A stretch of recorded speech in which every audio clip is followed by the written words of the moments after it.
You ready to transform your pool into a stunning oasis? At Mainland Pool Service, they're a family-owned business committed to keeping your pool looking pristine all year round. They believe that pool care should be proactive, not reactive, which is why their skilled team handles everything from routine cleaning to complex issues with precision. They prioritize clear communication and personalized solutions to exceed your expectations. Join the Mainland Pool Service family today and experience the difference their expertise and dedication can bring to your relaxation retreat. Contact them now at mainlandpoolservice.com.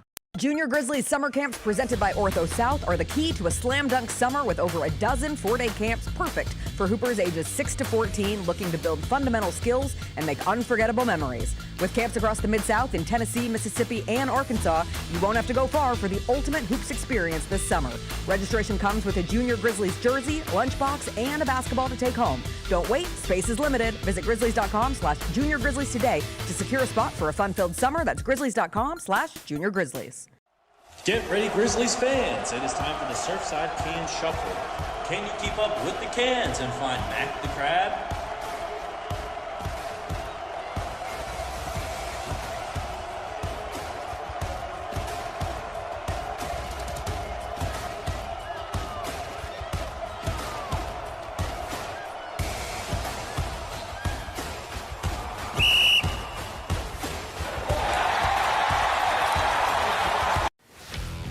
Let's face it, there's a lot of trash talk in basketball, but the great teams let their performance do the talking. Like Ford F-150 with Pro Power on board, a class-exclusive industry-first feature that turns your truck into a mobile generator and leaves the competition speechless. Ford F-150, official truck of the Grizzlies. Greatness starts here at your Mid-South Ford dealer. Class is full-size pickups under 8,500 pounds, GVWR. Orthopedic injuries can be unpredictable, unforeseen, and unscheduled, and Ortho South understands this better than anyone. Since your injuries don't make appointments, you don't need to either. That's because Ortho South welcomes walk-ins during the weekdays, in the evenings, and even on Saturdays. So next time an unforeseen injury makes an unscheduled appearance in your life, visit orthosouth.org to find your nearest urgent care location. Just walk in, and Ortho South will take care of everything, especially you. Learn more at orthosouth.org. That's orthosouth at orthosouth.org. Grizzlies fans know it's the team that gives you the edge. Big River Steel does too. And much like the Grizzlies have recruited legendary talent, we want you to be part of our team. Are you ready to be part of something legendary? Then visit www.bigriversteel.com. That's www.bigriversteel.com.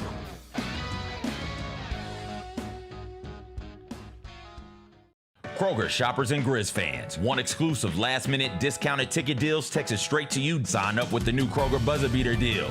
Fans can sign up by texting Grizz to 636-479 or visit your local Kroger store in the Delta Division and scan the QR code. By signing up, you agree to receive recurring automated promotional and personalized marketing text messages from the Memphis Grizzlies. Consent is not a condition of any purchase. Message frequency varies. Message and data rates may apply. Chelsea Gray got named best point guard over Caitlin Clark and Paige Beckers, and I'm sure everybody handled that one rationally and with grace and understanding that the second you start doubting Chelsea Gray is still the best point guard in the WNBA, she will remind you she is the point god. Caitlin Clark, get back on the court. She'll have her moment. She's got to play. Tune in to the Jessica Benson Show with CJ Hurt, live every weekday at 8 a.m. on YouTube at Grind City Media and the official Grind City Media app. Grizzlies, take your fandom to the next level by becoming an MVP. How long have you been an MVP? Since day one. Enjoy the great benefits of being a season ticket member. Pre-game MVP moments, including Autograph Alley, exclusive Grizz gear deals, access to member or MVP-only player events, and much more. He's been an MVP for 22 years! Become a Grizzlies MVP today. The The Grizzlies are proud to team up with Prime Global Group, a company on a mission to redefine real estate investment. By leveraging deep experience, strategic insight, and robust resources, Prime Global Group is shaping a smarter, socially responsible future. Whether you're an investor or simply curious, now's the time to explore innovative strategies that align with your values. Join the movement and discover how you can be a part of this exciting evolution. Visit primeglobalgroup.net to learn more and connect with the team today. That's primeglobalgroup.net. Live from downtown Memphis, this is the Chris Vernon Show on YouTube at Grind City Media and the official Grind City Media app. Now, here's your host, Chris Vernon.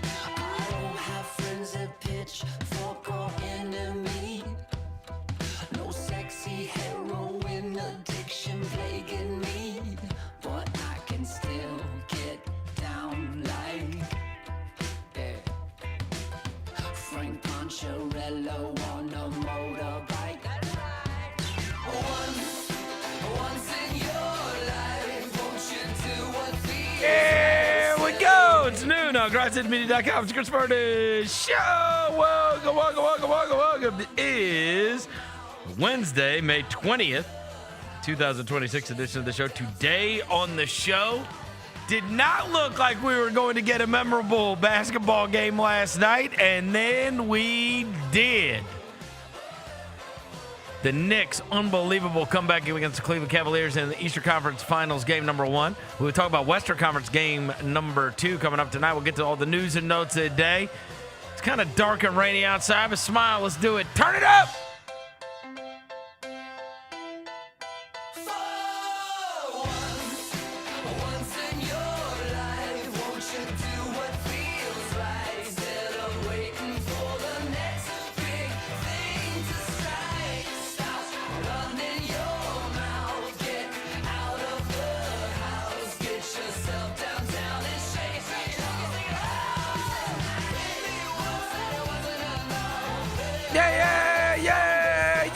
Hope everybody's having a good day.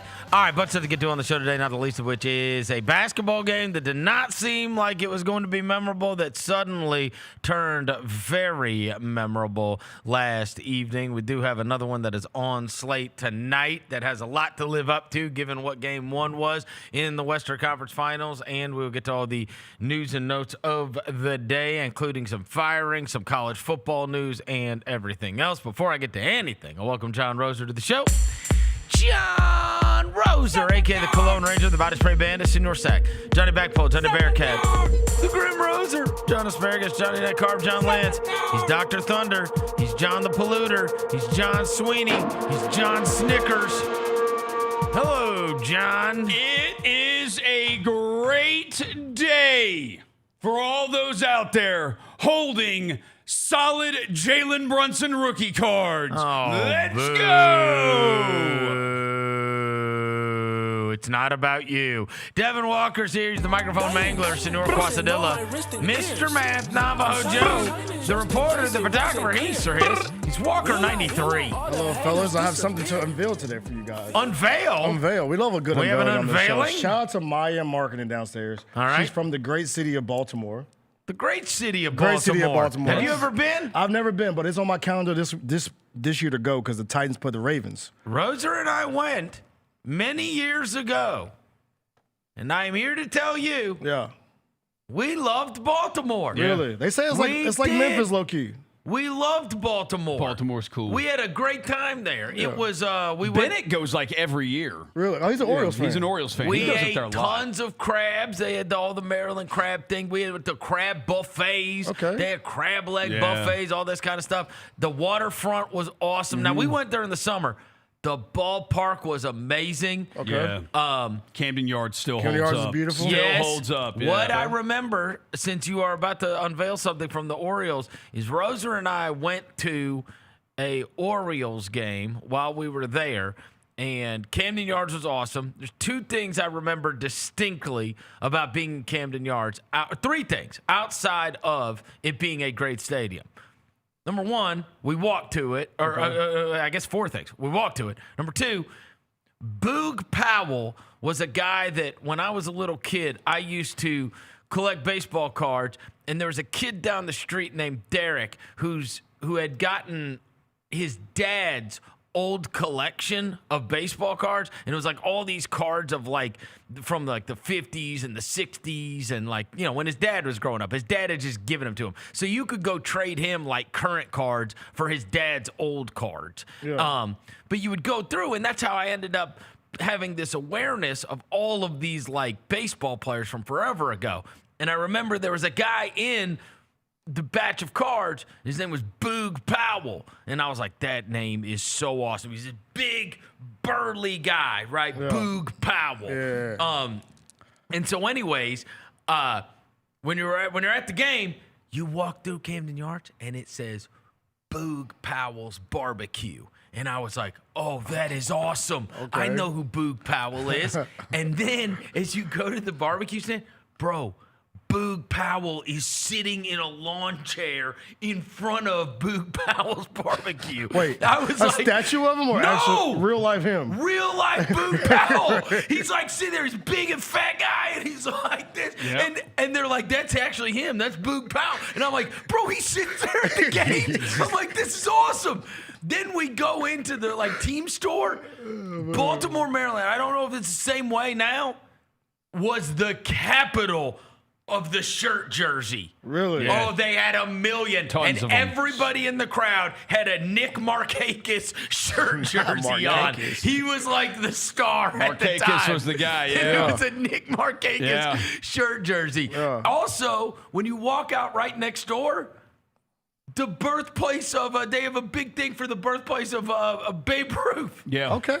Dang. Like right outside the place. They're like very proud of Babe Ruth was from Baltimore. Tons of, you go into shops, tons of Edgar Allan Poe stuff. They have like Edgar Allan. The Ravens are named after they're called the Ravens because of Edgar Allan Poe from Baltimore. Yeah. So like there's like you could get like Edgar Allan Poe action figures. Come on. We liked it. We liked Baltimore. People say it's a bigger Memphis. So I'm rolling on the Jizzle guy. There's an area called Fells Point in Baltimore that's like, imagine, like, you know, if you ever go to like Cooper Young, you know the houses in Cooper Young, kind of the old style, like one-story houses?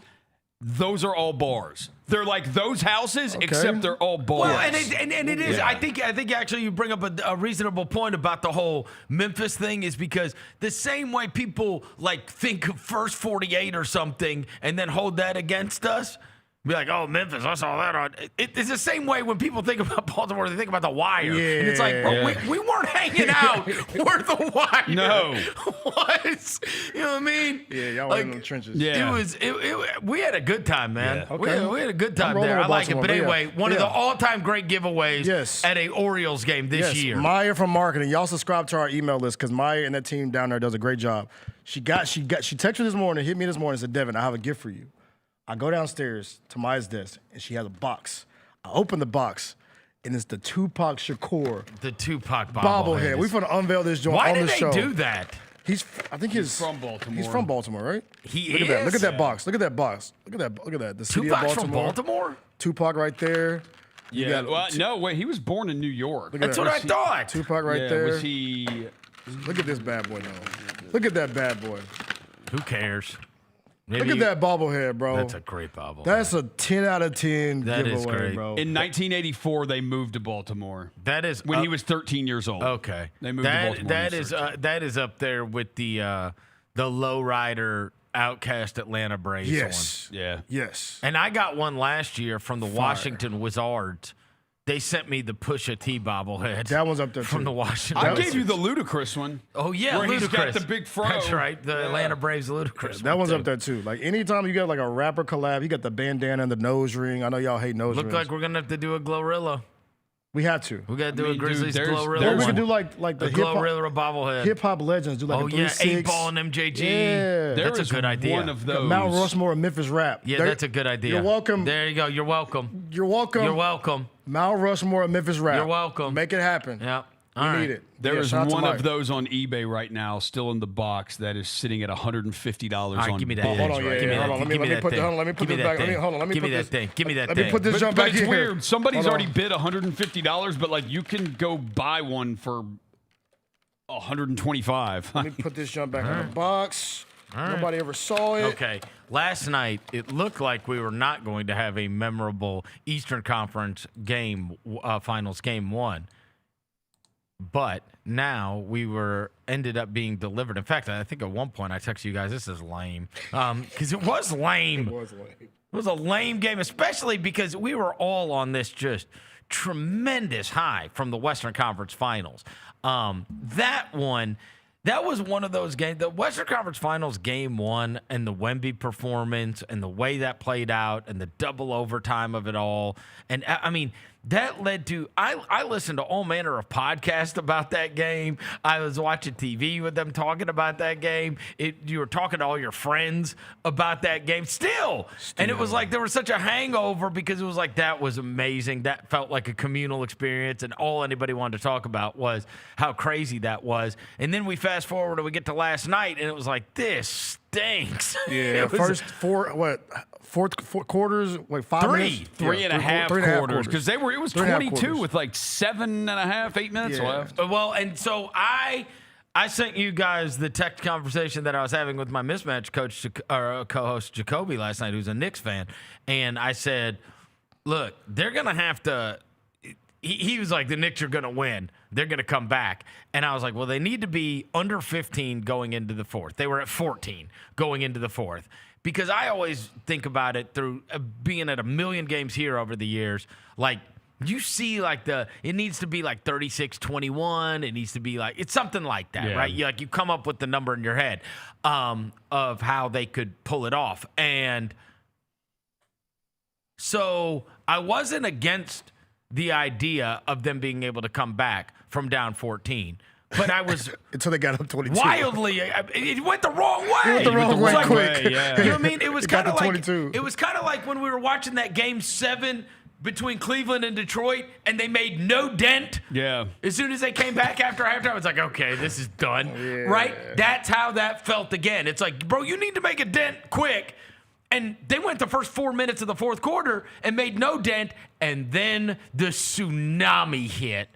And they go on a 44-11 run in the fourth quarter and overtime to win Game 1, outscoring them by 33 points and bum hunting James Harden over and over again. You guys have heard me say this in the past, where I've told you that there is a, I'll say about, excuse me.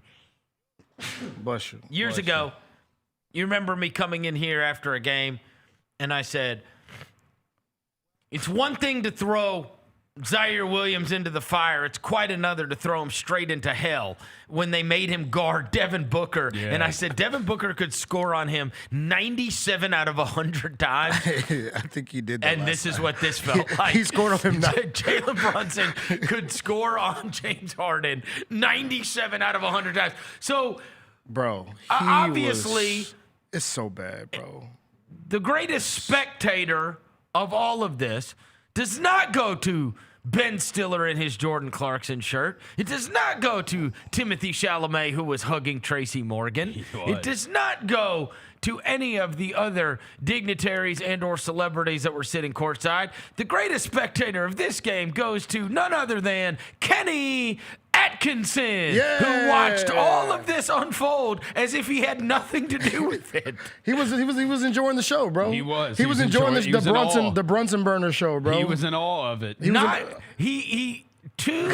the Mikal Bridges and the Landry Shamet show. Bank. Yeah, he was enjoying the show, man. Two use it or lose it timeouts. That three was awesome. That he did not use. For the vibes. Then after the game said that he likes to keep his timeouts. Even the timeouts that he loses. He Yeah, likes he to likes keep to- those. he likes Take him to to the keep crib. them. His team was playing its 8th game in 15 days. It's played 2 consecutive 7-game series. And Jalen Brunson has gotten going, and that crowd has gotten off their asses, and they are at a fever pitch. And he's just watching it unfold. And it's like, the only thing you ask of your coach, I believe that players determine games. But it is also the job of the coach to put your players in the best positions to win. And the idea that he did not take timeouts to stop this as it was continuing was out. absolutely crazy. And then beyond that, finally does take a timeout, gets a stoppage, and makes the adjustment, which, of course, he was asked after the game, why didn't you adjust to what was happening to the bum-hunted James Harden and the pigeon, as it were? And he said, we did adjust. And that adjustment, of course, was them to come out and then hard double Jalen Brunson as if he has not dealt with double teams 700 billion times in his life. And this is one of those where we do talk about the age of your best player. And part of it is not the age. It is, I have been through these type of things several times. I have problem solved these exact situations, right? We will now look towards tonight to see what Gilgeous-Alexander and the rest do to problem solve the problems that were created by San Antonio in game number 1. The point is, Jalen Brunson has problem solved that 1,000 times. And so the hard double comes, he passes out of it to OG Anunoby, and now we're playing 4-on-3. And it's like, and they're all good basketball players too, and guys that can hit shots. So OG Anunoby is now either wide open and he's driving to the basket, or he's kicking out for a wide open 3 to somebody else. Landry Shamet, And it's like, ba-ba. and the most unbelievable one was, because this is not in retrospect as it was unfolding, after the first 3 of those, I texted you guys and I said, why are they just accepting this screen? They weren't even fight. They just accepted it. Yeah. They weren't. You go watch it. Dean Wade's not trying to fight over something that he can't get over. They're doing the laziest, like Mikal Bridges. He's like walking over, like, and then they just switch. Yeah, stand in the way. And yeah. it's like, this is what they're playing for. They look for James Harden. They want the switch. Yeah, like a red dot on his head. And it's like, you're just giving them what they want over and over and over again. It was just criminally He got horrendous coaching. He got switched into non-isolations in the fourth quarter and overtime. And he gave up 1.9 points per possession. That's a bucket per possession. All bro. right, I want to show you. There's a graphic. Jalen, if you could pull up this graphic. This is on an island. Now, unfortunately, the guy that you... Oh, damn, Garrett Temple? The guy that you cried over when he was traded from the Grizzlies. Oh, my Garrett God. Temple is on there. He get cooked by Harden? Dang, he probably got cooked by Harden, huh? Maybe so. Dang. Or just anybody? Yeah, that's tough. Okay, look at that. That is in any game. In any game. Regular season or playoffs. They treated him like the fat kid in gym That's class. how historic that was. And yeah, the fact that Garrett Temple shows up on there is appalling. Yeah, what'd he do, bro? It was. Yeah, it was. what my It dog definitely Garrett do? was hard. Damn, Christian Braun. Is that when he got lit up by SGA in that game? Yeah, probably. SGA hit those like couple big threes or whatever. Yeah. Yeah, he did the little caca. But yeah, that's embarrassing, bro. 1.8 points possession is disgusting. That means you get Luka Cook, Grayson Allen. you're getting scored on every time somebody gets you an ISO. 8 times in 1 quarter. Yeah, that's disgusting, bro. I think they said they scored 24 points off these. Here's the thing. Something like that. There's something. Shout out Danhausen, bro. There's something common with a lot of these, with those games. Look at it. Jabari Parker, who they playing? Houston. James Harden. Grayson Allen, who you playing? Dallas. Luka. Cody Martin, who you playing? 2020? Was that 2020? Harden? Harden was still there, wasn't Yeah, Harden, yeah.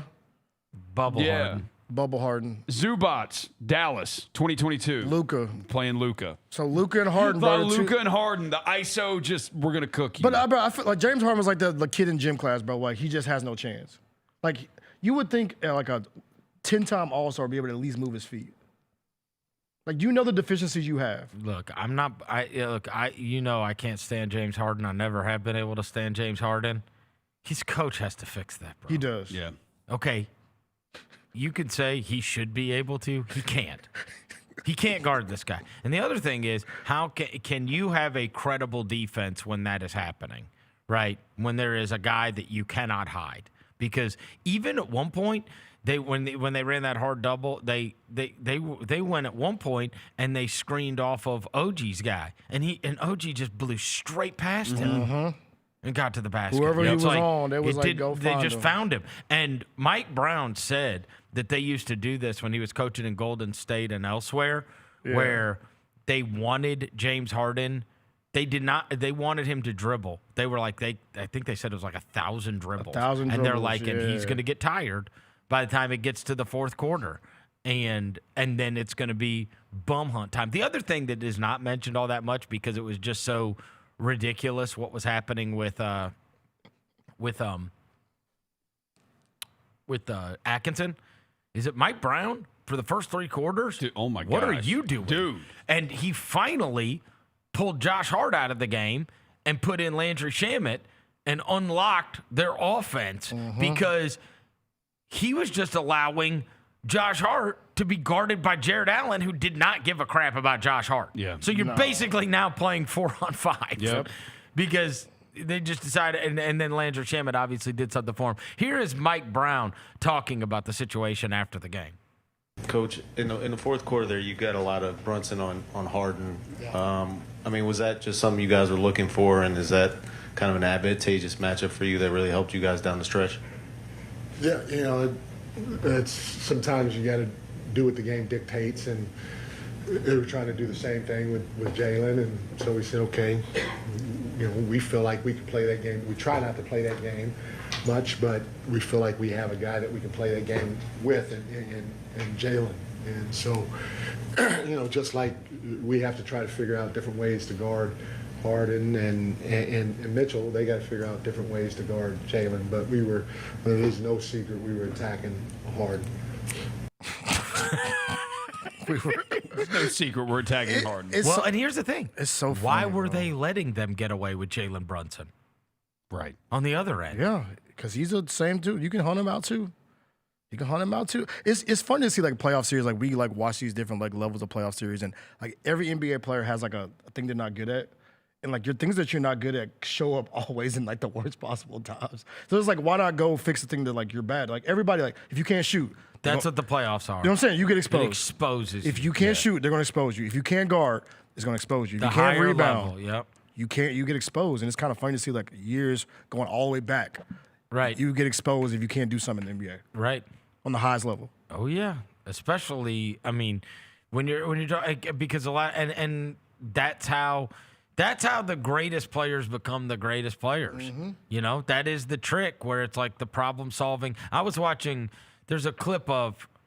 Boy, I'll tell you this: if Chris Paul ever decides to do analysis, did you see that Pat clip? McAfee joint. He was talking about where he's talking about how they're building a wall. Yeah, and you know what it reminded me of? So Paul is on McAfee's show, and he's explaining how they're building a wall against Gilgeous-Alexander, and about what he is seeing when he looks up. Right, and it is so unbelievably reminiscent of a series that I covered years ago, where. And Tony has talked about this in the past, that you were going to have Tony Allen, but you were also going to have the trick was when we played against Oklahoma City, we had a guy, I think it was it Dante Green? Dante Green. Dante Green, who we had signed. He was like 6'11", 6'10", 6'11", perimeter guy. And Dave Yeager, throughout the entire preparation for the playoffs, made Green in practice be Kevin Durant. And the whole trick was every time he picks his head up, he's seeing two. Every time. You will recall the series that we talk about over and over again, back when we were like, is Ja Morant hurt? What's wrong with him? Yeah. And then you went back and looked, and it was because it's at the level, right? Yeah. So, like, here's your defender, and now at the level, they're going to bring somebody up. And so somebody, Towns, whoever it was at the time, Nasri, whoever it was for Minnesota, they were up at they were at the free throw line extended. So you looked up and you saw two every single time. And they were still clipping this last night, and I was like, oh, boy. Yeah. Now, here's the big problem. The guy at the level is Wemby. Like, he's literally at the free throw line. Yeah. So you've got whoever it was, say it was Carter Bryant, that's guarding this guy, and he looks up, and it's like, there is nowhere to go, bro. Yeah. Not if that freaking 7'5" guy is standing at the elbow. Yep. Yeah, posing at the rim. And he talked about, too, like, how the difference between, like, letting guys get off early. Like, he's talking about, like if you let a guy get 25 and just say, all right, I'm just going to let him cook, then you got a rhythm. Right. He was like, at the beginning, you got to show this. You got to show him at the beginning that, yo, it's not going to be easy. Right. Make him earn it. And I was like, this is why Chris Paul is what he, Right. the basketball savant that he is, bro. No, and the other thing is, he's like, look, the other guys are going to have to make shots. Yeah. That's the trick. That's the trick. You got to make shots. Like, those guys are going to have to, because they're going to be open. The same way you saw last night, bro, they ran that at Brunson. It wasn't like he was trying to deal with the double team. No. He was passing out of it, and now it's up to OG Anunoby. It's up to Landry Shamet. It's up to Mikal Bridges. But they were getting open shots. Yeah. But, like, the other guys are going to have to do it because their scheme is going to be, like, you're not getting 38. You know what I mean? Yeah. You have to go ahead and get 18 assists. That's fine. Exactly. But what We you're don't not want gonna you do scoring is 50. and honestly, you're going to have to the biggest way, and this is the most important way, and this is what we will see adjustments that are made regarding the Western Conference Finals Game 2 tonight. In the end, they have to be playing in transition. That's the thing. You've got to get that. You can't play half-court basketball against that dude. You just can't. Talking about Brunson or? No, Wemby. Wemby. Oh, Wemby. Oh, no, because he's going to be at the wall. You can't play half-court basketball again. No. If they're setting up their defense and he's allowed, the only way is for you to be getting up and down. Yeah, make you him saw, move. You saw Make the, him move a little bit. You saw the first half in that game 1. The only thing the Thunder did on offense was, like, force Knock down turnovers. three. When they forced turnovers and freaking got out and moved a little bit. Yes. Like, that's, and then in the half court, just knock down threes that are open. It's funny but because like, you're not going to be able to survive playing half court basketball against them. you would think you said San Antonio's going to make them do it again. Like, Well, Caruso, yeah, can you no, 30 again? But the trick is, and this is the way. The way is, we're not getting beat by 30 on the friggin' rebounds, so we're rebounding. Yeah. Which part of that will be, and he didn't get busted up for this at all. Like, minor adjustment might be to put the 7'1" guy on the 7'5" guy. Exactly. To put the tall guy on the tall guy, bro. Like, I mean, but I feel like Wemby's playing. He's fueled by hate, so he might be on another level, bro. You see a shot chart from that game? Yes. Like usually, like I've there's got a it. I've there's a got the shot couple chart. like Wemby middies. There's a couple like step backs. It's like, no, bro. I'm straight at the rim, bro. there it is. There's the shot chart. I'm everything at the rim. And the double bang. Yes, bro. Like that is hatred in a shot chart. Like we need more people in the NBA. That's also. Hooping with I've hatred. got a 6'5" guy guarding me. Yeah. I mean, I feel like he gonna put Chet in the rim too, but it's that's crazy, bro. Yeah. 25 shots and just all in the rim. Well, there's one. Yeah, the double bang. The double bang. The double bang. The double bang. But no, you mentioned the half court thing because last night I saw a stat. The Knicks didn't score a point in transition the whole fourth quarter. It was all just walk them down, Brunson getting your stuff, screen, get a bucket. So like, and then you're forcing Cleveland Yeah. to play half court basketball, Exactly. right? And they were just, they just lost their minds. They just lost their minds. Lost it. And you know what? They still get away with it if Sam Merrill's ball goes down. And that was the half bang. Hey. That Mike Breen started it. It did. I thought that thing was in. I thought Yep. that thing was in. Bro. Yeah. It looked good. I thought that thing was in. It looked good. I did. I thought that was in. But man, that was, the last 7 minutes, you it looked can't good, get. bro. It looked good, boy. Oh. It looked good, boy, coming off. Everything but went in. And again, I don't like to deal with hyperbole, but that will haunt you forever, honestly. Hey, ask Danhausen. Y'all better stop playing with Danhausen, bro. Danhausen cursed him. He told them, bro. He went on ESPN. You are cursed. He went on there and he cursed him. What the Miz gets. And the curse remains. I hate to bring this up. Did you see this is the largest fourth quarter deficit since us? I was there. Yeah, we were I there. lived it. I was there. Jalen, can you put the stat up, Jalen? I lived it. I hate we got to do it, but Trust me, I lived it. And again, it came back to haunt us because we lost Game 7 on our home floor. Yeah, and then Chris Paul, after they came back from that, Chris Paul stood up there on the podium and goes, what do they call themselves? Grit and grind? Yeah, that's what we did tonight. Oh, no. He did that to us? Yeah, and I think he had his son with him, too. He's Nick like Young his hits son. 3 straight threes. In the phone pauses, Rudy too. Gay was still frolicking around Look everywhere. Look at that stat, bro. Largest fourth quarter comeback, playoff wins, and play-by-play era. The first one's still the Grizzlies. Still us. But now the Cavs are now up there. We were up by more than 24 in that game. Up 24. It's unthinkable. Yeah. We're 24 in the fourth quarter? Yeah. Yes, dude. Dude, we You were can up, watch it we back were on up like YouTube. 27 or 29. You can't believe it's happening. We still can't believe. Even when you watch it back on YouTube, you can't believe. No, you can't believe Like it's what just happened? Yeah. This is unbelievable. And ended up losing a Game 7 day game, which Chris Wallace forever regrets flying back after the game on Friday. It was one of his great regrets. Really? At least they stayed. We played Game 6 in LA on a Friday night. He wished they would have stayed. Stayed in LA? Yep. Gotten a good night's sleep and then flown back to Memphis on Saturday. Yes, he forever regret. He really did regret that. What I regretted was starting the fourth quarter of Game 7. Game 7. Yeah. With Gilbert Arenas and Hamed Haddadi on the floor. Yeah. That happened. Lionel Hollins did that. Also regret because it was not. We've got 12 minutes left in our season. All right, bro. Okay, Lionel was bullshit. There's 12 minutes left in our season. But there's also the Clippers were not great that game either. That's some BS by the NBA to have a Game 7 day game. A Game 6 Los Angeles night game, like 9 o'clock Central Time game, and then turn around and play less than 48 hours later at noon Central Time. If you ask Chris Wallace, he regrets it to this day. Really? Yeah. Oh yeah. Damn. He regrets that to this day. Yeah.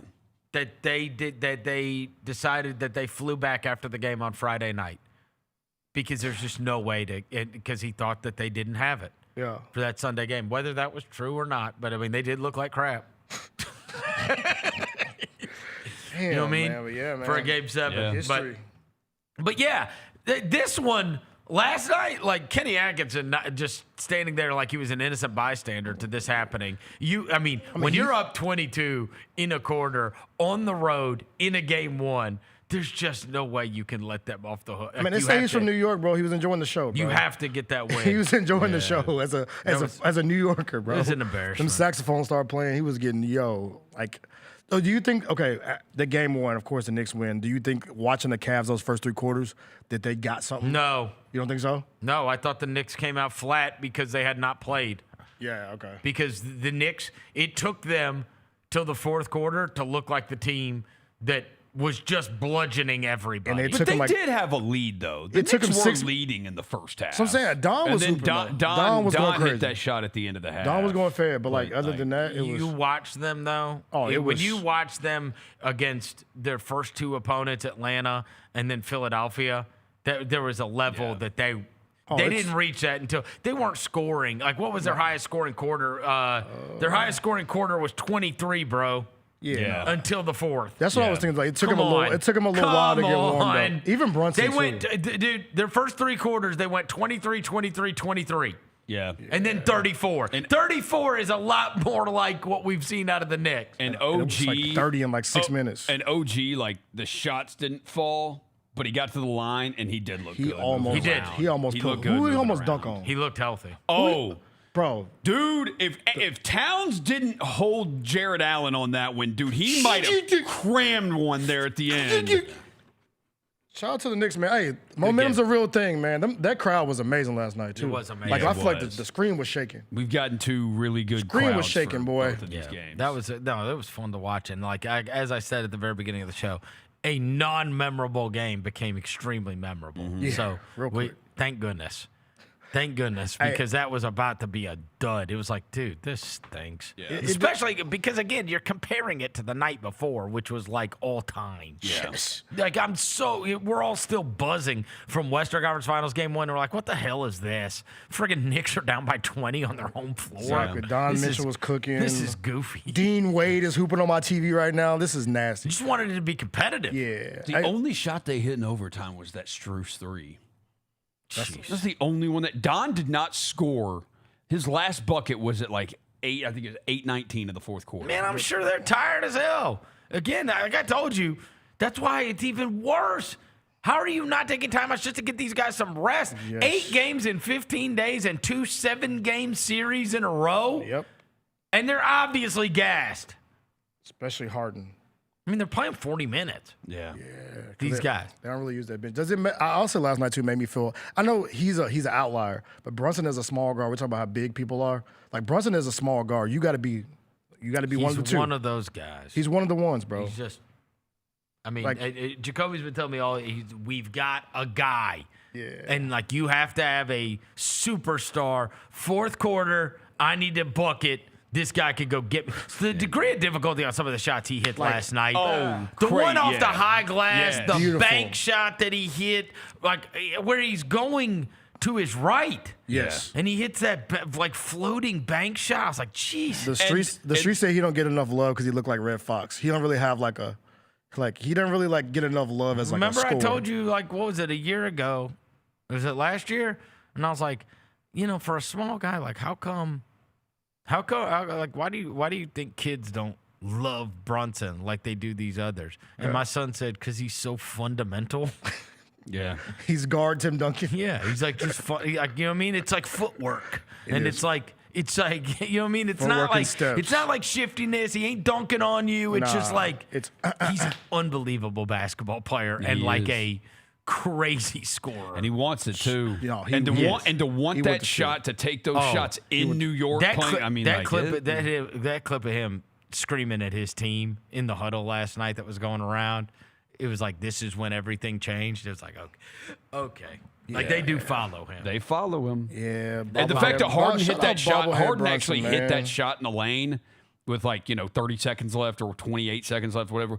And Brunson got that ball right on the inbounds, and he's like, all right, dude, I'm going to go right back and do this to you now and tie the game. Bro, when he pulled that 1-3 up in transition, they scan over, and Patrick Ewing and all the Knicks legends are going crazy. Yeah. He's got the garden in his hands, man. He's got the garden in the palm of his hand. Shout out to the Mecca of basketball, man. Can you imagine hitting the 3 and looking over at Patrick Ewing going bonkers? I would imagine looking over and seeing Danhausen going crazy. Maybe so. Yeah.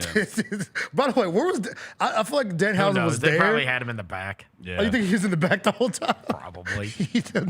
Okay, so we have Game 2 of the Western Conference Finals going on tonight. One of the things that is the best part about playoff basketball or the Final Four or anything that goes on is that there is then the lag time, right? It's not game. So there is some lag time, and people are saving up these stories that they know they're going to put out throughout the playoffs. And so, it might be like we get to the Final Four and it'll be like the heartwarming story of this, or it'll be like, the guys get to the college football playoff and it'll be like his dad passed away when he was 6 years old. And they tell you like all these like stories. And so it gives journalists an opportunity to drop their stories that they've been working on for some time because, now the world's attention is all focused on these things. And so the world's attention, especially after a 41-point, 24-rebound performance in Game 1 by Victor Wembanyama, the world's attention is now pointed towards Victor Wembanyama and San Antonio versus Oklahoma City. And so Ramona Shelburne drops an epic today about Victor Wembanyama and about the story of training with the monks in the offseason and how it has prepared him for this moment. Now, I would imagine that 99.9% of the people are going to see the excerpt clip online about him climbing the mountain and all this kind of stuff, and they're never going to read the article, right? It'll just be, wow, this is a crazy story, and this almost sounds like a Paul Bunyan tale or whatever. Bro, I'm just going to read you some of this from the article just to let you know that the clip that you are going to see that is online about him climbing this mountain that takes monks forever to climb, like this is the one that's been going around everywhere. Dribble the basketball. A dangerous mountain route in 4.5 hours. It takes a normal person 7 to 8 hours to walk up while training with the monks, right? And then there's these clips that are going around about how the monk sat the Master Jan told him, you are a cat, but the tiger has to come out. And the only way for the tiger to come out is to work on the inside. And like all of these things and whatever. It's like, bro, I'm just going to read you this. So first of all, it's Master Jan. All right. This is Mortal so Kombat. awesome. No, we're going through this article so you guys can hear It's like this. some Pai Mei stuff. Yeah, bro. Goku, It bro. is from Kill Bill. It is absolutely Kill Bill. so, Because Pai Dragon Mei Ball stuff. Z, bro. Right. Where Beatrix Kiddo had to go. Yes. She punched had to the- go train with Pai Mei. Yes. Okay. Dev, you got to tap into Kill Bill. I'm going to read this to you. Got it.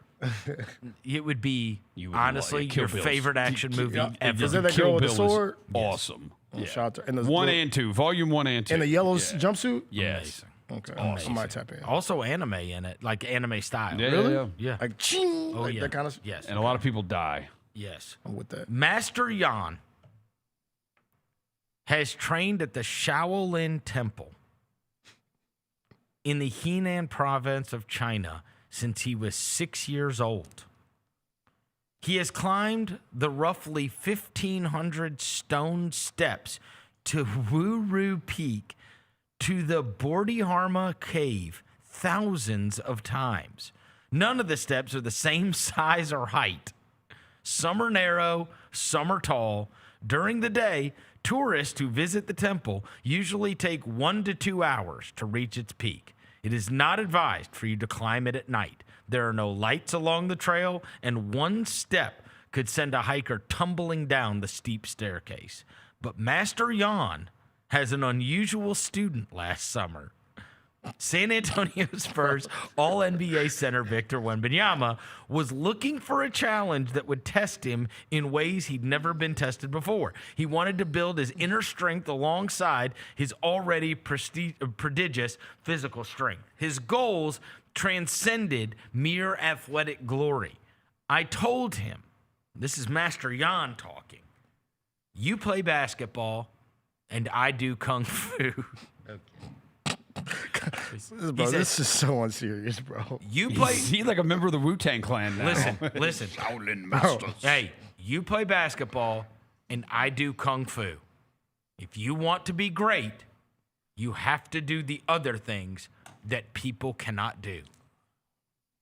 There are 2 parts to climbing the mountain. The daytime is for your body, your endurance, your strength. The nighttime is for your mind, your awareness. Wembanyama understood. After darkness fell on the 6th hour of his retreat, 6th night of his retreat at the Shaolin Temple, he joined Master Jan and a group of monks for a hike of the Bodhidharma Cave. There were no lights anywhere, Master Jan said. You can't see anything. The only way is to go step by step. Listen to your breath and listen to your heart. Feel each step with your foot. Use your awareness. 2 staffers from the San Antonio Spurs who had accompanied Wemby expressed their reservations. I mean, respectfully. Master Jan worried too. He'd been entrusted to claim a global icon, a generational talent, and they were about to embark on a treacherous mountain path in total darkness. He's really young, and he has a really great future in basketball. He's also very tall.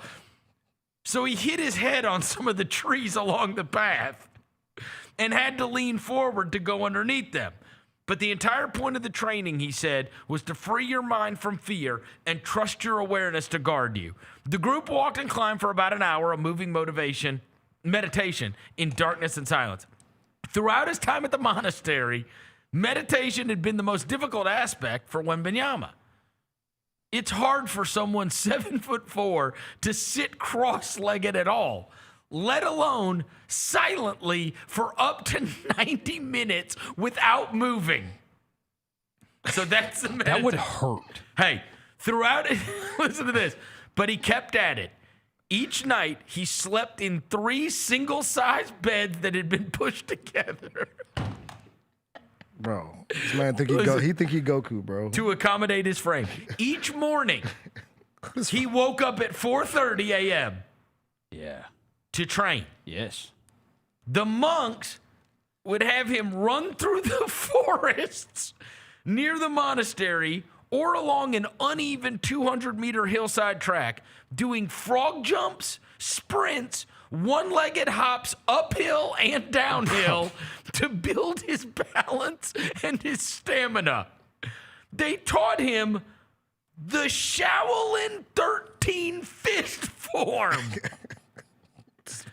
Is this like the 5-finger, like the pie You can shut the body down? Like Beatrix used on David Carradine? It's the one of the 2 basic forms of Kung Fu. Rip your heart out. Meant to teach efficient weight shifts, stability, and striking principles.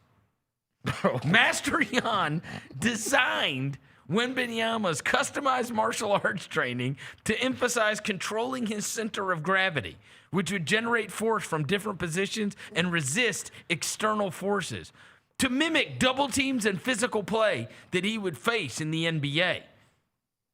Several times a day, he meditated around 100 monks. Each session was determined by the length. All right. Yeah, this sounds like a Nike ad, bro. Hey, how did they measure how long each meditation session would The be? little thing you put like the seed. A sand thing, hourglass yeah, the one I got or in my something? bathroom. Oh, no. Did they count They count like silently? 1, 2, 3, 4, 5? No. 1 Mississippi, 2 Mississippi? They would. The sun? No. They had like a stone clock? It all depended upon the length of the wick of the incense that was burning in the middle of the room. So 30 minutes was doable, but sometimes if the wick was long, it would go up to 90 minutes. And it was agonizing for Wembanyama to sit that long. I knew he could do it, Master Jan said, because when he trains, he always tries again and again until he is the best. Master Jan recognized that the basketball world is recognizing now that Victor Wembanyama is perhaps the most unprecedented set of skills and untapped potential anyone has ever seen. Bro. And it similarly required, Why ain't Master Jan courtside then? I don't think monks care about sitting courtside at basketball games. So here's my question. Can anybody just go do this? Does this like cost money? Do you want to go see Master Jan? No, I don't want to I'm see just Master saying, Jan, like, bro. if it's like anybody can go train with monks, then like might put the personal trainer game out of business. What's the point of a personal trainer if you can go see monks and they train this feels you? like Will Chamberlain when he said he humped like 200 people, bro. Yeah, but Wilt Chamberlain, that's how he got his endurance up. He just had this is sex a real. bunch. There's pictures of this. I believe this. There's video? Yeah, I believe Victor this. Wembanyama also ate a strict vegetarian diet as the monks while he was there, in accordance with the Buddhist principles. But several times a day, the team arranged for a sprinter van to pull up to the monastery, pick up Wemby, and drive him outside of the walls of the temple, where someone would deliver a high-protein meal from a local restaurant. He would eat in the sprinter van, dispose of any remaining van. Yeah, yes. So they would have him get picked up at the temple and then drive him off-site because he couldn't eat meat there. I said, if you want to really be a monk, you have to walk and get the food. No, you can't eat meat there. That's crazy, bro. So he's Do we really, have one in Memphis? We have a monk in Memphis, you know, right there down the street. Yeah, Memphis. Said Coward, go holler at the monk. Memphis Quan Am Monastery. No, it's the statue on the corner, Roser. What street is that on? That's the monk statue. Dude, I don't know. You know we got a monk statue here. Yeah, Master where is this Jan place? watched Wemby's performance in game 1. Oh, see, he is tapped in, Roser. See? Master Jan watched game 1. It says he But no, he wasn't courtside, was he? It said he noticed Wembanyama's endurance in playing a career-high 49 minutes. He noted the body control Wembanyama displayed in making off-balance one-legged shots as he was being shoved by defenders. He trained Wembanyama to keep his center of gravity intact through contact, even off one leg. But mostly, he noticed the resolve in Wembanyama's eyes. He's so special, you can feel it from his eyes, Master Jan said. You can feel it from his eyes.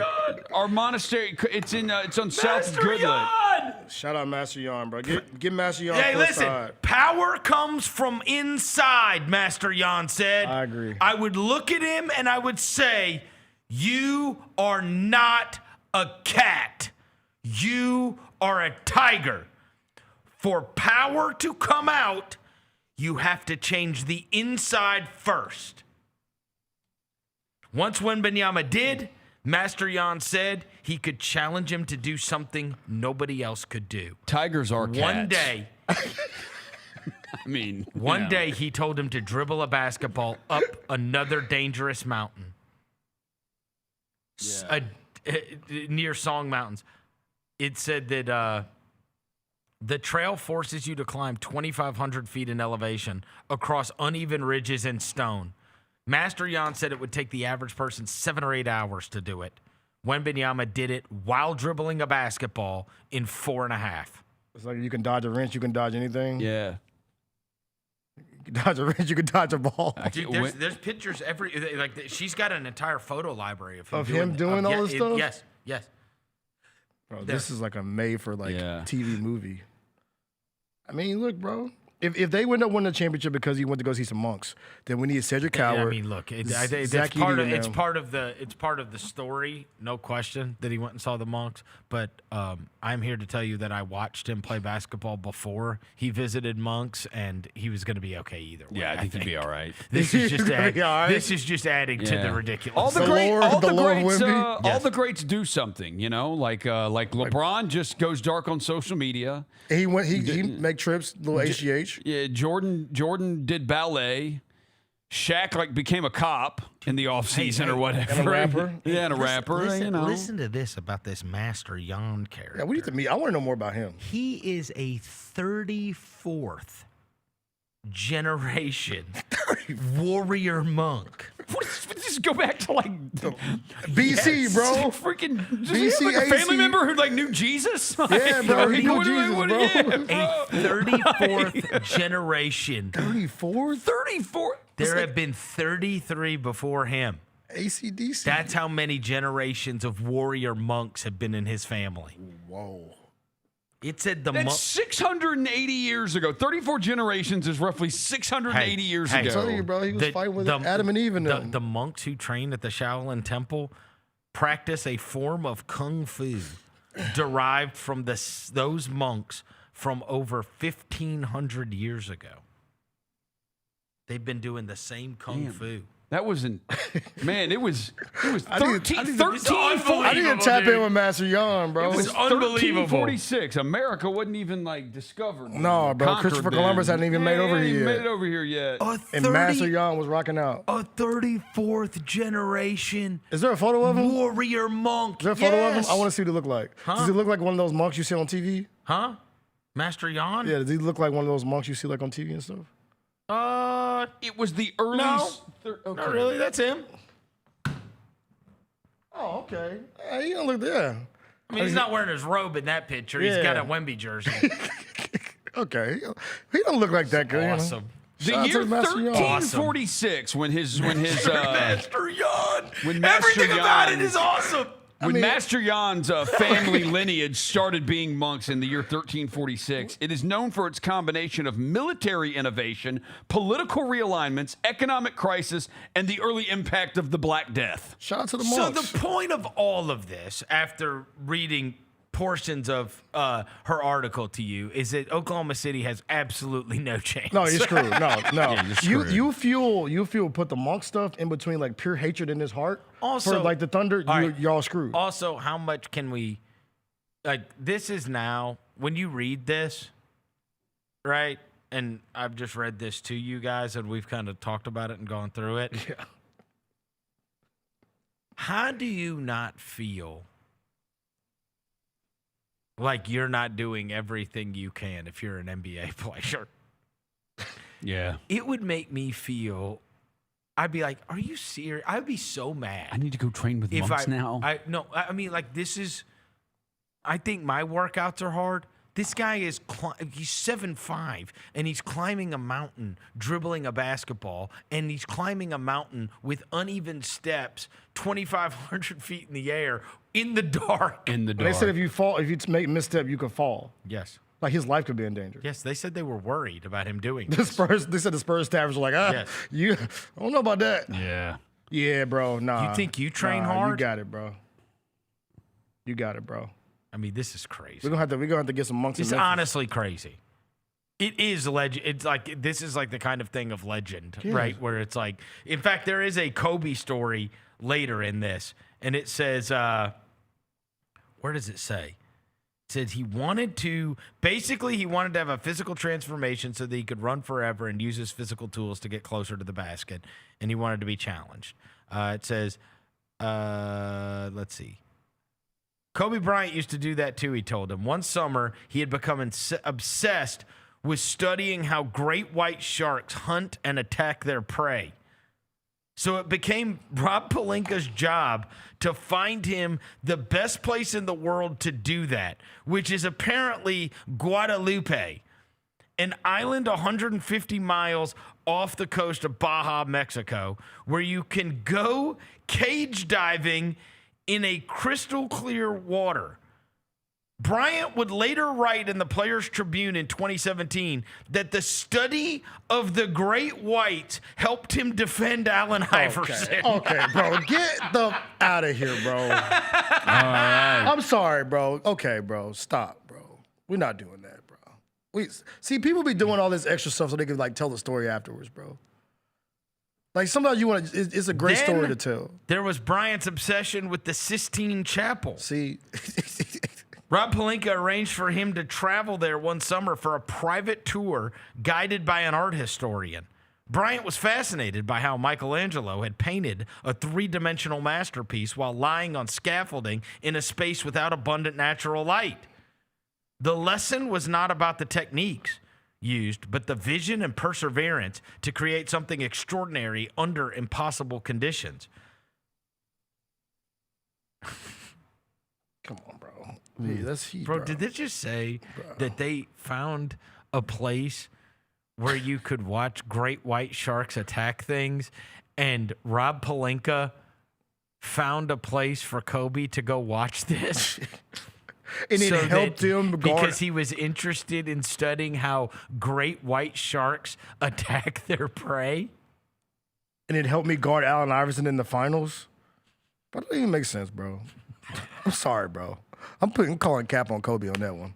You can have that. Yeah. Kobe, you capping on that one, what he bro. said. You can have that one. That's what he said. I'm sorry, bro. These guys. Some of these stories are just like these guys go above and beyond. I don't know. Look, these guys are so psychotic that you don't know. I'm telling you. Look, I did an interview one time with Tayshaun Prince, who was on one of the Dream Teams, and he said that they were like all hung out one night playing cards or whatever, and they got up and they went to breakfast, and this dude was pouring with sweat. Yeah, I understand that. Like, I'm saying, like they don't move like everybody else moves. They just are like. They're crazy. Yeah. a little wild. They're crazy. A little off. They might go train with monks. They might go try to witness great whites attacking things so that they can try to. What are our guys doing? Zach Edey, what y'all doing over there, bro? What are y'all going there? What are we doing? It's just like the expectation is too high. You can't expect, but it does speak to. Look, I just want to work on my jumper, bro. I think what it does speak to is like there's something different. Yeah. There's something different to want to do that. I think if you want to do it, you're wired different. You got to be. You are. You know who's got to feel worse than anyone? You said like players have to be looking. You know who really is Cooper Flagg? Oh, because you're making TikTok videos with your girlfriend. With his girlfriend. Shout out to Cooper Flagg. Oh, he is? They're going to have good he made a video with his girlfriend. We sent the pictures. They're making TikTok videos together. And shout out to Cooper Flagg, this guy's too, by the freaking way. walking up 2,500-foot hills in the dark. I mean, I'm hard launching my girl, and Wemby's like and you're climbing doing up mountains. TikTok videos. Well, and James Harden went to the Shaolin Booby Temple with little baby and Travis Scott. Yeah. It's a speakeasy in Vegas, actually. The Shaolin Booby Temple. Yeah. It's a speakeasy at the Cosmopolitan. AKA Booby Trap in Miami. Yeah. Dude, this whole story that Ramona Shelburne wrote, and there's a video that accompanies it, evidently. I got to watch it later. I think can't wait. this is just the lore of Wemby, bro. It's amazing. It's just like adding to them when we make the Disney movie. Right, in 10 or 15 like, years. you're sitting there going like, bro, you didn't even need to do this. Yeah, you didn't even need This is so extra. It's so extra, bro. For the vibe, for the plot, what we call it. He did that for the plot. I'm not kidding. All right, without, well, you have not done any of your yoga or anything in forever, right? Yeah, it's been a while. Okay, forever. Without like touching my hands to the ground, if you just made me sit cross-legged on the ground, you can't. I don't know if I could do that for 2 minutes. No way. I slept that at the crib. There's no way I could do Like it for 2 crisscross minutes. applesauce? Without your hands on the ground. Like, you talking about just... You're just sitting... Like this, bro. Like this. Yes. On the like ground. How I'm sitting like this? On the ground. I mean... You start to hurt at some point. At You some will. point, I wonder how long it takes for the pain to start kicking in. Your hip. All right, let me Put see a it. clock on All right, it. put a clock on it. Jalen, put a clock on it. Yeah, that little countdown you use. Come on, Rosa, come do it with me. Hold on. I'm going to get a... hold on. No hands on the ground? Huh? No hands on the ground. Look, Devin is going to be a Shaolin monk. All right, there you go. There you go. Huh? Well, I don't think you have to put your hands up. I'm not arresting you. No, put your hands in front. Hey, put your hands in prayer. There you go. There you go. All right. Hold on. It is? That's how you sit? My hip would start hurting. Yeah, dude. Yeah. That would really hurt me. I'm right here. Huh? Wait, is he a monk? Are we going to have to send him to Master Jan? Roser? How long you think you could do that for real? A long time. You're fine. Your back, your legs, nothing hurts. You're making this look way too easy. Is Wemby fugazi? He might be fugazi. Well, who crosses their legs like that, you fruit? What is it? What is Roser doing? What? That's not crisscross applesauce. That's bizarre. That stretches the hip. You look like a fruit. What? I think all right, look, I stand corrected. This is easier than I thought. Wemby, we calling cap on you, bro. Who's the Shaolin? What's his name? Huh? Master Jan. Master Jan, come on, you boy. Wow. I'm impressed. You guys are doing good. Look at this. Look at the Shaolin monks. These are my two Shaolin monks, Master Roser and Master Devin. And you're really fine? Because you don't have furniture?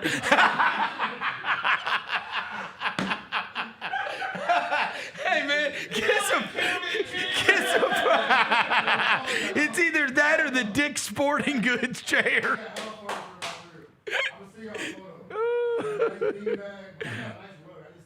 Pretty good, guys. I got to be honest, I'm impressed. I hate sitting like that. I do. No, that is not good. It is. All right. Look. These guys are monks.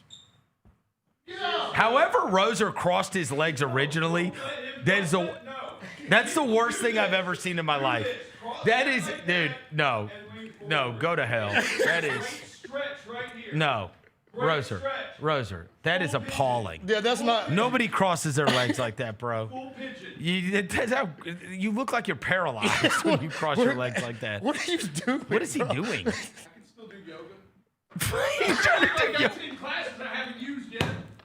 Still got 10 classes. So look, bro. All in all, You guys are impressive. Wemby, I was impressed. Honestly. Wemby may be, I can say, put a little. What Tony Allen say? Barbecue sauce on the A wings. little barbecue sauce on the No, wings. it's just now again. You got to do it 30 minutes. I could sit like that for 30 minutes. No bro. way. That was 2 minutes. And I promise you. And You it's put gonna something get in front of me, I will sit like that for 30 minutes. I'll be damned. Come on, bro. I'm a monk, bro. All right, maybe. Shout out to the homies in Mendenhall. Shaolin Devin. Come on, bro. Yeah. Zen. Bro. You, on the other hand, Yeah. I'm never going to get over how you crossed your leg. Okay. That was kind of. You cannot sit. It's uncomfortable for you to sit crisscross applesauce. You should try doing what I did, and it won't be as uncomfortable. So you for beat the system. It will loosen up your hips. It absolutely does. It stretches your hips and stretches your glute and makes it not uncomfortable. That's the point of it. It's full pigeon, bro. If you know, you know. Pusha T wrote it. Dog. You think you Dak Prescott, bro? All right, he said he got loose hips. Take a break. I can't take this. We'll be back into this. Chris Vernon Show. The Tennessee Army National Guard, you can start a career in exciting fields, including science, communications, engineering, and medicine, all while earning money for your education. This training will boost your eligibility for a high-paying and rewarding profession. And you can get it all while serving part-time in your community. The Tennessee Army National Guard can pay for up to 100% of your college tuition. To learn more, visit nationalguard.com.t-n. Junior Grizzlies summer camps presented by Ortho South are the key to a slam dunk summer with over a dozen 4-day camps perfect for hoopers ages 6 to 14 looking to build fundamental skills and make unforgettable memories. With camps across the Mid-South in Tennessee, Mississippi, and Arkansas, you won't have to go far for the ultimate hoops experience this summer. Registration comes with a Junior Grizzlies jersey, lunchbox, and a basketball to take home. Don't wait, space is limited. Visit grizzlies.com/Junior Grizzlies today to secure a spot for a fun-filled summer. That's grizzlies.com/Junior Grizzlies. When the arena lights dim for a concert or when the crowd becomes one at a big game, you can almost feel like you're the biggest fan. But who's your biggest fan? It's the person who will get you home safely after a night of drinking. It's a person who looks out for your life to make sure you leave the stadium with someone sober. This could be a designated driver or someone who offers to give you a ride share. Because in Tennessee, fans don't let other fans drive drunk. Brought to you by the Tennessee Highway Safety Office, a division of the Tennessee Department of Safety and Homeland Security. Grizzlies, take your fandom to the next level by becoming an MVP. How long have you been an MVP? Since day one. Enjoy the great benefits of being a season ticket member. Pre-game MVP moments, including Autograph Alley, exclusive Grizz Gear deals, access to member or MVP-only player events, and much more. He's been an MVP for 22 years. Become a Grizzlies MVP today.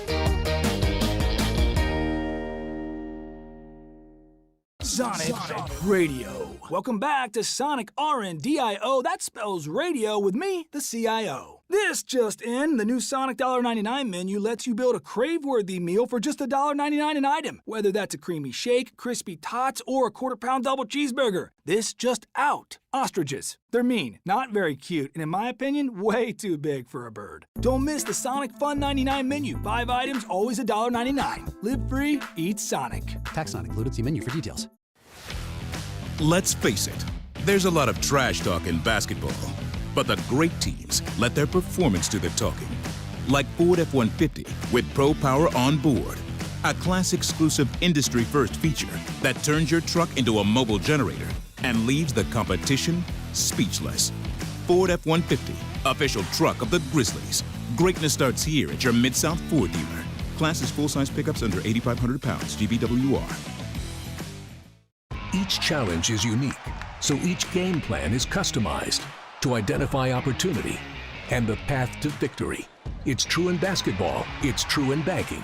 Grizzlies Checking from Pinnacle with personalized planning and advice. Play hard, bank easy. Open a Grizzlies checking account with at least $100 and a recurring direct deposit by May 30th, and you could receive a $200 direct deposit bonus into your account. Details at grizzliesbanking.com. Member FDIC. The heaviest metal credit card of all time. Rumored to be one of only 18 in existence. Plated with the very same tungsten that forged the International Space Station. And wielded at business dinners like a samurai sword. It's a classic corporate power move. But the real power move? Having end-to-end visibility on your most critical shipments. FedEx, the new power move. New Amsterdam Vodka is an official partner of the Memphis Grizzlies. It's the only exceptionally smooth vodka that is 5 times distilled, 3 times filtered, and rated 93 points. New Amsterdam believes wins big and small become legendary when you celebrate them with your crew. So here's to the blue, white, and gold, the Memphis grit and grind, and reliving winning moments big and small with Tennessee's favorite basketball team. New Amsterdam Vodka. Find your wins. Rock and Roll Hall of Fame has announced its 2026 inductees. Among the headliners, Oasis. And I'm assuming your favorite, Iron Maiden. I dabble. Oasis is the biggest act here. I don't know, man. Iron Maiden. Bro, they just did a stadium tour. So does Iron Maiden. Iron Maiden's not doing a stadium tour in the year 2026. They're playing Minglewood Hall. No, they are not. The Gary Parrish Show, live on weekdays at 10 a.m. on YouTube at Grind City Media and the official Grind City Media app. Welcome back to the Chris Vernon Show on YouTube at Grind City Media and the official Grind City Media app. Now, back to your host, Chris On one morning Vernon. bright and clear, my old folks and I drew near, just a village down in sunny Tennessee. I'd been speeding on Take your that seat at the train heart that of would Grizz bring Nation me for back the 26-27 season ticket membership. You can experience all the action of the Grizzlies season with the best ticket prices, exclusive benefits, and access reserved for the most loyal fans. Be a part of what's next and be there for every towel-waving moment to come. Visit Grizzlies.com/season tickets to see the full list of pricing, perks, and benefits and become an MVP today. This is Roser with his how he crossed his legs originally. Yeah, it's half pigeon. Appalling. Yeah, why It's did pigeon, you? it's pigeon Why did you pose. do that, bro? Pigeon pose. It's not. That's how not, you do it. That's not. So apparently they tell us that how the monks do it. It's that way, but you have to take your other. I think your other foot goes. Yeah, there's no then chance your also leg's doing above that. the other knee, and that's lotus. I need to look up lotus pose, but that's what Wemby was doing. Okay. He's doing lotus pose.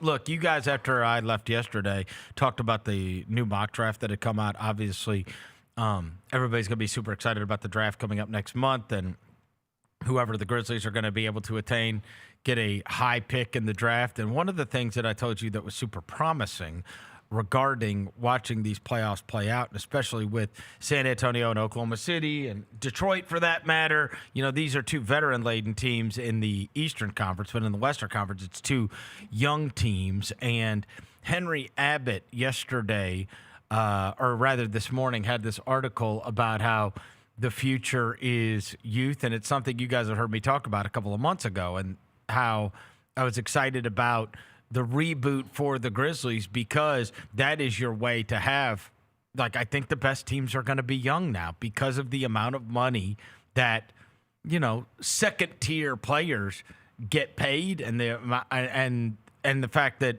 the best of the best players, there's, you know, you usually have one of the 5 to 10 best players in the league traditionally on your team, but those guys are making, you know, $60 million and something like Jalen Brown's going to make $60 million, right? It's hard to build out rosters with good players. And the way that you can have players that can outperform their contracts is for them to be young. And he had this graphic this morning. Look at this about the youth of the NBA teams that went young, 33 playoff wins and counting. And this is cumulative regular season minutes for under 25 players for the last 4 years. And so the whole idea is, and one of the jump-offs for this, about the development of these players, and the Grizzlies are actually on there at number 8 on this particular list. But one of the jump-offs in the article is the story of A.J. Mitchell. And the idea that he was drafted in the second round a year ago, or, you know, this was year 2 for him. But under normal circumstances, and keep in mind, he's on a historically great team last year. Yeah. And then this year, another historically great team statistically. But then several years ago, a guy like that, he's just finished another year in the G League. Yeah. Yeah. He was a second-year guy, and instead, the whole idea is the way that these teams are getting good, and they are getting good fast, is they are playing their young players. They are putting them in NBA environments and putting them on the court. And then you look up, and right now the topic of conversation was A.J. Mitchell was a second leading scorer for Oklahoma City. He was playmaking. He had a 20-something point game set or a closeout game for them in their last round. And he's now looked at as one of the great contracts in the NBA. Like, they signed him to, 3 years, $9 million. He's got a $3 million contract, but, like, they're getting it. Like, he's not – no more. No more are we doing the G. Yeah. Like, these guys are – they're putting them on the court and letting them play. Yeah. And they are taking their lumps early, but then the benefits are just enormous. And I say that to say, regarding the Grizzlies, like, that's exactly what they'll be about to go through, right? Where you're going to have a bunch of guys that are under 25 and younger that are going to be playing for that team. And I don't think it used to be, if you were a really young team like that, you're smoked. Yeah. And coaches won't play young players back in that. And there's also part of it is, like, you do have to have high-level players, Yeah. too, right? Because in the end, you can say, well, San Antonio's so young, right? You can. So are the Wizards. Right. Exactly. So are the Wizards. Well, and also, look, I saw somebody post earlier today. This was, okay, let's go back the last 6 years.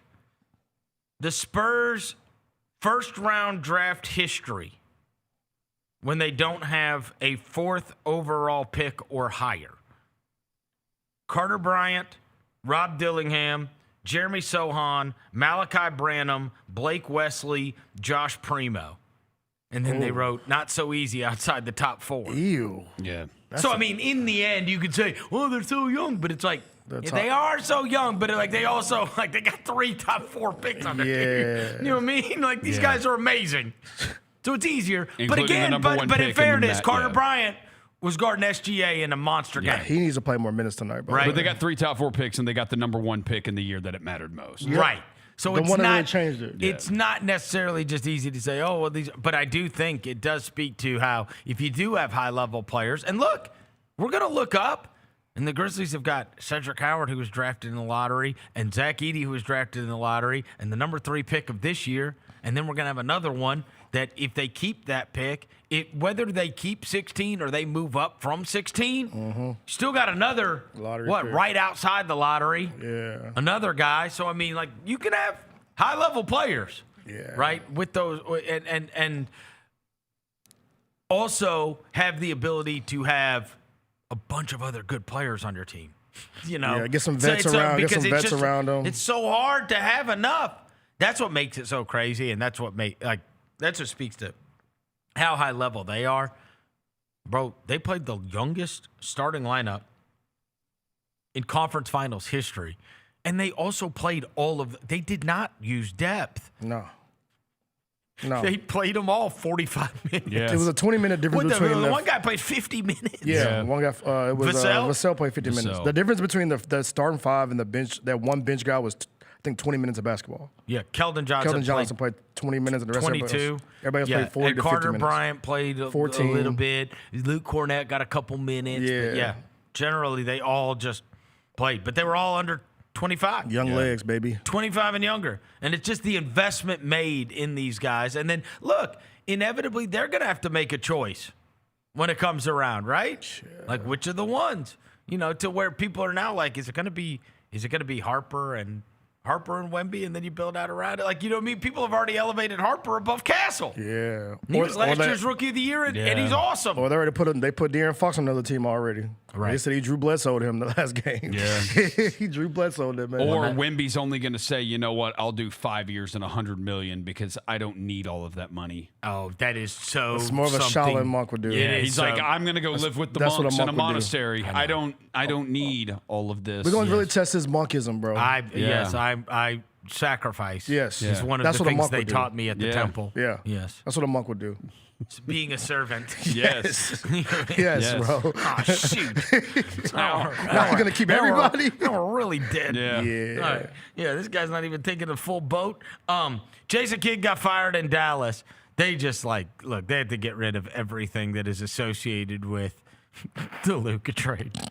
Yeah. And the fact that he tried to play the whole time, he was Nico's boy, and he tried to play like he didn't know. Yeah. Like he was surprised by the whole thing. And it's okay, bro. Then Henry Abbott sent the most vicious tweet of NBA history. Oh my gosh. He did. Bro.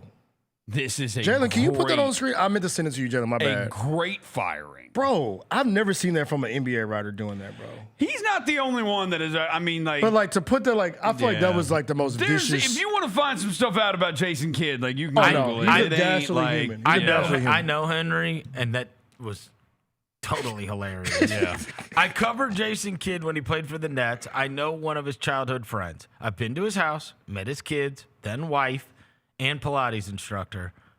And I have insight from many people who worked with him in his coaching years. This is a great firing. Yeah. It's I thought he was going to say something nice. You know what I'm saying? Man, he set that up to good. say something nice. And he's like, It's an amazing tweet. It's an amazing tweet. Get him out of here. Yeah, I don't even know his and also, dude, I saw somebody post that back in the day, there was, I guess Masai Ujiri had made these comments when he was coaching Brooklyn about him. And then, Kidd fired back. And he's like, yeah, I heard somebody in Toronto said something about us. I don't even know who that is or whatever. And so somebody reposted that story from way back when. They're like, I bet he knows who he is now. Oh, and it was about Ujiri. Yeah. As soon as he got Ujiri, got that job, he was like, oh, crap. Yep, get on out. You got to go. Pack your bags, buddy. Man. Who do you think he goes They and are gets? paying him off, too. It's 4 years, $40 million, wasn't it? Yeah, it is. Isn't that what they said? Yeah. Sheesh. He's going to get paid. Man, it's a lot to go away. You think we'll see him on TV? No. Sideline? Back on sideline? Yes, he'll probably coach somewhere. I think Jason Kidd would be good on TV. I feel It's crazy, too, because didn't the Knicks won him last year? Yes. Yeah. I mean, Mike Brown may be saving his job, bro, if they mess around and make it to the finals. Oh, yeah. They were all them stories about, he might get fired. No. Make it to the finals, he'll be all right. He'll be fine. Yeah. And again, especially after last night and them beating Cleveland, because now they're. Mm-hmm. I mean, they should be. I don't know what. I think the odds are minus 1,000 or something like that. It should be minus $1 billion. They're not losing that unless Brunson, breaks his leg. Knock on wood, that does not happen. Yeah. But seriously, there's no way they're losing to the Cavs now. No. I'm sorry. I can't have them in the final. You see what's supposed to happen tonight at 7:30? We might find out if the Grizzlies go 3 in a row on all rookie teams. Oh, it's announced tonight? Tonight, yeah, 7:30. He's going to make second team. Yeah, said Yeah. will. Yeah. Said will. So we'll have 3 in a row on all rookie teams. I mean, that's like you said. To your point about the 25 and under, you got Jaylon. Yep. Jaylon, Zach. Well, you had Gigi first. Yep. Gigi was the one. Oh yeah, he did make it. Yeah, he was second. He was second team, and then you had Jaylon, Zach. Yep. Then this year, I said, that's 3 in a Pretty row, good. man. I'll take it, man. Pretty good. Some good Grizz PR. Also, before we get out of here, I do want to mention, bro, this is Roser's college athletics. Oh, just Lord. ruining What they do everything this every time? single The day. Big Ten gonna expand? No, the Big Ten wants to ruin college football. Of course they do. Make new history that Roser loves. Tony Petitti, who's the commissioner of the Big Ten, gave extensive public comments in support of a 2014 college football playoff. Yeah, it's happening. Making it clear the league has no interest in a 16-team format. 24, bro. The SEC, if the SEC doesn't pivot from its 16-team preference and support the Big Ten's proposed model, Petitti said the Big Ten will take a hard-nosed stance on 16 for 2027 and beyond. So they're at 12 right now. Yeah. And the Big Ten has said, we will have no conversations about 16. If you want to talk, we'll do 24. Do they want Northwestern in the damn playoff? For the current 12-team model to change, the Big Ten and the SEC have to agree on the format. Roser, this is 24. Your fault. 24 teams in the playoff is disgusting, bro. We're going to have Northwestern. I haven't liked the college football playoff yet anyway. We have Northwestern if I'm being versus. honest. It's not been good. It has not been good. It takes a couple rounds. There's a for it to couple get What's good. been good? There's a couple games. Arizona State, Texas was good. The Indiana. What else? The Indiana run through the table was fun to watch. That was fun to watch. The Miami game was fine. It was fine. It was Penn State. Miami Notre had a chance, Dame, and then Carson Beck finally threw a pick. Penn State Notre Dame game Drew 2 years Aller when he threw the ago. pick? Drew Aller threw the pick. That was one. Georgia Notre Dame. I did see this guy the other day, though. You having a recall what's the best games in the playoffs? Not my favorite. I just haven't liked it that much. Ole Miss Georgia was really good last year. Ole Miss Miami was good. Jed Fish was asked about it the other day and talking about the playoff and like how they should coalesce to the Big Ten. And he said, Fish rattled off the names of the past 6 teams to play for the national championship. Washington, Michigan, Ohio State, Notre Dame, Indiana, and Miami. None are in the SEC. So it's like, why do they have power? Right. Nah, for real. Like, why do you get to pick and That's choose? 6? Mm-hmm. 6? It's been a little minute, bro. 24 sucks. Yeah, we don't need They've already screwed up the NCAA tournament, which Roser supported. No, I Changing that. Yeah, you're like, That's the new more history, games, the Roser. better. That's new history. I never The supported more games, that. the better. You're going to watch it. Why don't you boycott it then? You did say, why If don't you we don't boycott like it, why don't you boycott You it? should boycott it. You did tell us to Shut boycott up. it. Shut up. I don't I boycott. was not in favor of them ever going to 68. I can disagree in the things NCAA without tournament. boycotting them. I'm not a protester. That's I American. cannot like something. You should move to Midtown. I cannot like something without it. Move to Midtown. Should put on some purple socks and go to Midtown. Get you a cat. Yeah. No Big Ten Kings. Get you a cat in an old house. No Big Ten No Kings. Big Ten Kings. Like, who are we going to see in the playoff when it gets to 24? 24 demolishes the regular season. It's going to be the whole conference in the damn in the playoff. The whole Big Ten is going to be in the playoff. I want 8. That's the point. 8 was enough. I don't want UCLA in my playoff, Roser. The whole point of this is do what we want, Big Ten, SEC. Do what we want. Gary talked about this. You were in here a couple weeks ago. Gary's going to tell us. Gary was saying a lot of words, bro. What we want, or you know what? We'll just disband from y'all and we'll go do our own thing. Well, no. But now the 2 big ones are fighting. Yeah. They're saying they're saying, all right, let's go to 16. He said, no, we're not going to 16. We want 24. We want 24. I want Northwestern in the damn playoff. Because it's not going to be you getting more teams in there. You know, I mean, they're thinking like the SEC is just going to fill out the other spots. Yeah. Right? Yeah, they'll have to negotiate and see how many more does the Big Ten get, how many more does the SEC get. The Big 12 and ACC will probably get 2 more spots between the two of them. It'll be more football we don't care about, bro. Petiti says he doesn't think the economics of a 16-team field are feasible because the conference championship games will likely still be eliminated, and he didn't think the playoff games would compensate for the lost revenue. He said, I mean, God. We're getting rid of conference championships. And how many games championships? do these teams going to play? 20? Yeah, right. damn near. So they'll get rid of conference That's more than championships. It'll get rid of conference championship games. That's the game I love, though, Roser, bro. They're like, you don't have major Applewhite, bro, without conference championships, bro. I also My want. dog Major Well, Applewhite. we're He's a just headed to a legend. point where they don't matter. I also He's a want these legend. regular season games to still have monstrous implications. I mean, they will towards seeding in the playoff. That's what they will. That's what it is. I don't like it. New history's All right, lame. well, then go protest. We will. Me and Devin. Devin, I let's get our got stuff together. I got the picket fences ready. It's not a picket fence. Well, you know what I the meant, hell? bro. What's it called? The little stick thing. Huh? What's the shit they call when they A sign? Yeah. He's talking. You're talking. The action would be picketing. Oh, picketing. Yeah. Picketing. my A bad. picket fence is a fence. Oh, He said, okay. "I'm going to go get." this dude actual said, "I'm going to go get a fence. picket fence." We'll go grab I'm one. going to move to the suburbs. Yeah. Nah, bro. I'm staying in these trenches of downtown. Little house on the prairie. Yeah, bro. We just go protest, bro. Look, over there by Cooper Young. Yes, Me and you. Yes, yeah. Down with the Big Ten. No, we're going to. Where were we? We ate right next to the office.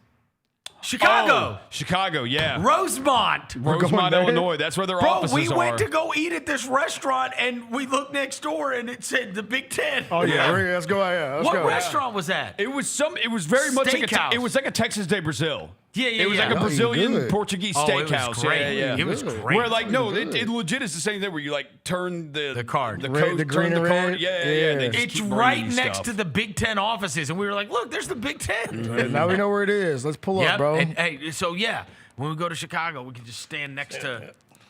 We can go there to the Brazilian steakhouse, and then beforehand, I'll throw a tomato. There you go. At the Big Ten, and I'll be like, "No 24, run away. No Big Ten Kings, run away." I'll knock on the door. Knock on the door and run away like I used to do.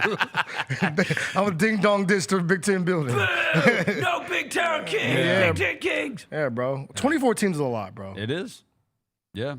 That's a lot of teams. It's Roser's wet dream. No, it's just money. And I just want more college football. What you boycott it, dude? I want UCLA versus Vanderbilt in the playoffs. It is the United States. It is money and it is greed. Oh, so you love that gas is up too, huh? No, I hate that. But it's the United States. It's money and greed. What do you think wins? I mean, the money and greed wins. We finna be having to ride bikes, bro.